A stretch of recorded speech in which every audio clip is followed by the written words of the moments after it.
আসসালামু আলাইকুম প্রিয় শিক্ষার্থীরা, আমি ফারহান আক্তার স্নিগ্ধা। এখন আমরা আলোচনা করব আমাদের দ্বিতীয় অধ্যায় অর্থাৎ কৃষি উপকরণ অধ্যায়ের সর্বশেষ টাইপ ভিত্তিক এমসিকিউ। আমাদের সর্বশেষ টাইপ ভিত্তিক এমসিকিউ আছে গবাদি পশুর খাদ্য টাইপ এ। ওকে, দেখো আমাদের এই অধ্যায়ে অনেক গুরুত্বপূর্ণ কিছু এমসিকিউ আছে। আমরা সেগুলো একটু বোধ ভিত্তিক সেগুলো আলোচনা করব। দেখো আমাদের 133 নম্বর প্রশ্ন কি বলেছে। 133 নম্বর প্রশ্ন বলেছে গবাদি পশুর খাদ্য কত প্রকার। গবাদি পশুর খাদ্য হচ্ছে দুই প্রকার, একটা হে আর একটা হচ্ছে সাইলেজ। ঠিক আছে, তার মানে এর উত্তর হবে কত? এর উত্তর হবে 4, অর্থাৎ দুই প্রকার।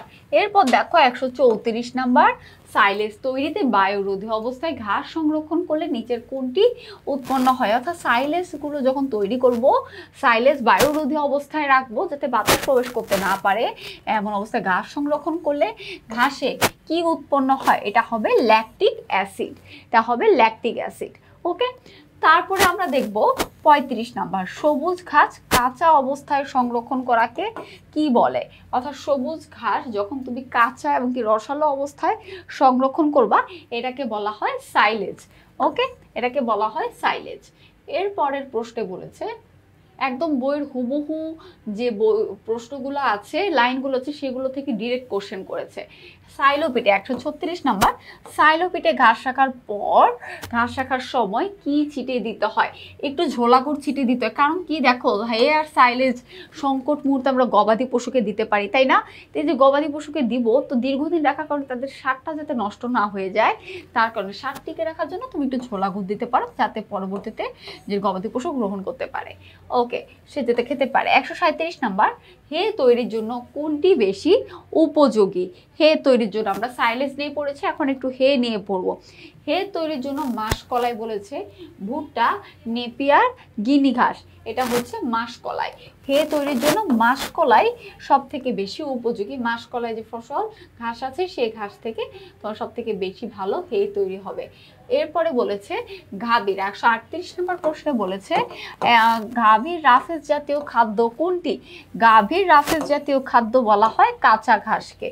এরপর বলছে 3টি গরুকে দৈনিক কি পরিমাণ শুকনা খড় খাওয়াতে হয়। ঠিক আছে, 3টি গরুকে কি পরিমাণ শুকনা খড় খাওয়াতে হয়। তাহলে আমাদের জানতে হবে প্রথমে একটি গরুকে দৈনিক কি পরিমাণ শুকনা খড় খাওয়াতে হয়, তাই তো? একটি গরুকে আমরা জানি, একটি গরুকে দৈনিক শুকনা খড় খাওয়াতে হয় কত কেজি? 3 থেকে 4 কেজি। তাহলে আমরা একটু আমাদের ম্যাথটা সলভ করি, তোমাদের ম্যাথ সলভ করে দিলে সুবিধা হবে। আমরা জানি দৈনিক একটি গরুকে শুকনা খড় খাওয়াতে হয় 3 থেকে 4 কেজি। এটা কিন্তু হাইপেন, 4 কেজি। তাহলে আমার 3টি গরুর কথা বলেছে, তাই না? আমরা একটু প্রশ্নটা আবার দেখব, কয়টি গরুর কথা বলেছে? 3টি গরুর কথা বলেছে।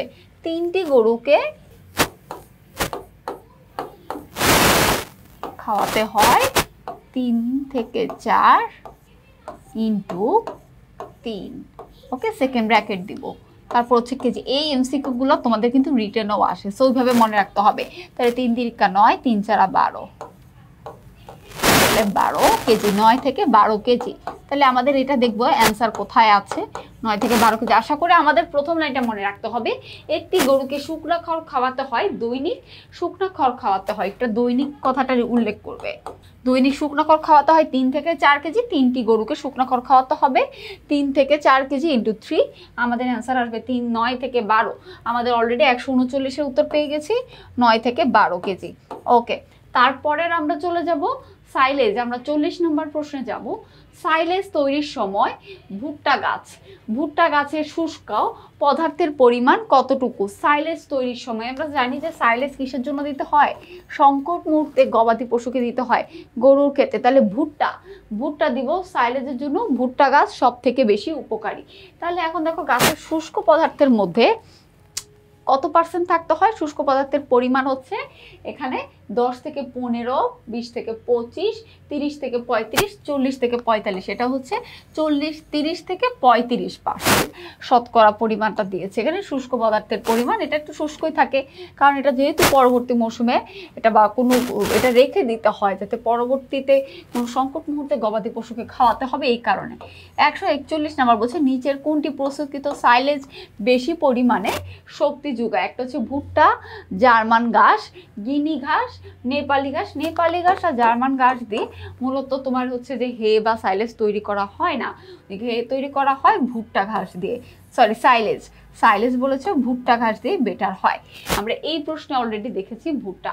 ঠিক আছে, আমরা 42 নম্বর প্রশ্নে যাব। 142 নম্বর প্রশ্নে যেটা বলেছে সেটা হলো যে সবুজ ঘাসে সাধারণত কত ভাগ আর্দ্রতা থাকে? সবুজ ঘাসে কিন্তু একটা নির্দিষ্ট পরিমাণ আর্দ্রতা থাকে, সেটা কত পার্সেন্ট? 55 থেকে 50, 65 থেকে 70, 75 থেকে 80, 85 থেকে 90।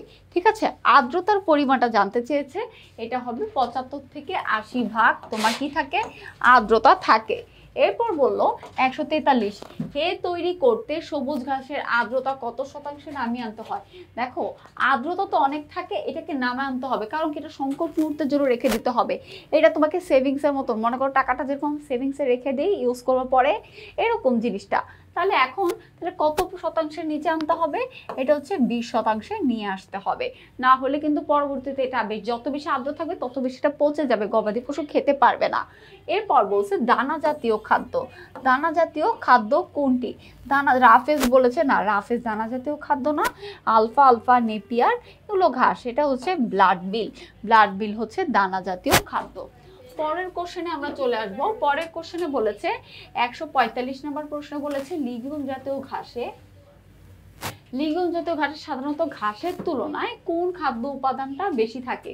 লিগিউম ঘাসে তোমার এক্সট্রা, অন্যান্য সাধারণ ঘাসে যেটা থাকে, লিগিউম ঘাসে এক্সট্রা বেশি প্রোটিন থাকে। কি থাকে? প্রোটিন থাকে। ওকে, তারপর দেখবো আমরা 146 নম্বর প্রশ্নে গাভীর রাফেজ জাতীয় খাদ্য কোনটি? গাভীর জন্য রাফেজ জাতীয় খাদ্যটা হচ্ছে কাঁচা ঘাস।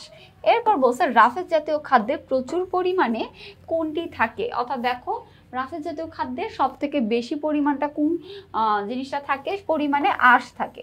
আমরা গাফের হচ্ছে আঁশ জাতীয় খাদ্য। ওকে, তারপর শক্তি না ভিটামিন এগুলো কম, সব থেকে বেশি থাকে আঁশ। 147 হবে 1। এর পরবর্তীতে আমরা দেখব পরের কোশ্চেনে 148 নম্বর প্রশ্ন।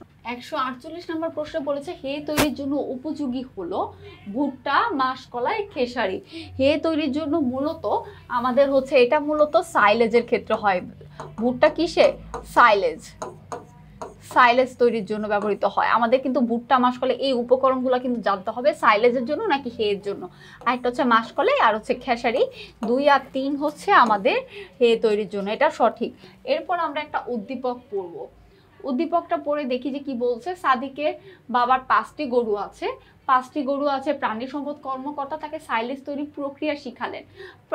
প্রাণী সম্পদ কর্মকর্তা সাদিকের বাবাকে সাইলেজ তৈরির প্রক্রিয়া শেখালেন কেন?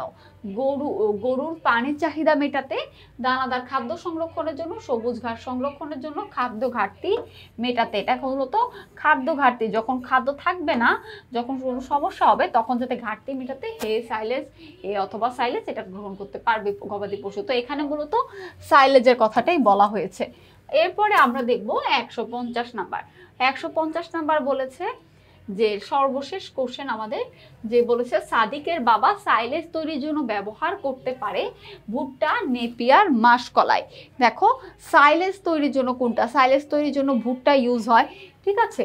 সাইলেজ তৈরির জন্য ভুট্টা, নেপিয়ার এই দুইটা ঠিক আছে। আর মাসকলাই কিছুক্ষণ আগেই পড়েছি, এটা হে তৈরির জন্য করা হয়। তাহলে 1 আর 2 হবে আমাদের এই 150 নাম্বার উত্তর। আশা করি আমাদের এই অধ্যায়ের সকল টাইপ ভিত্তিক প্রশ্নগুলো তোমরা বুঝতে পেরেছো। দেখা হবে পরবর্তী অধ্যায়ের টাইপ ভিত্তিক কোশ্চেন নিয়ে। সবাই ভালো থাকবে, সুস্থ থাকবে। আসসালামু আলাইকুম।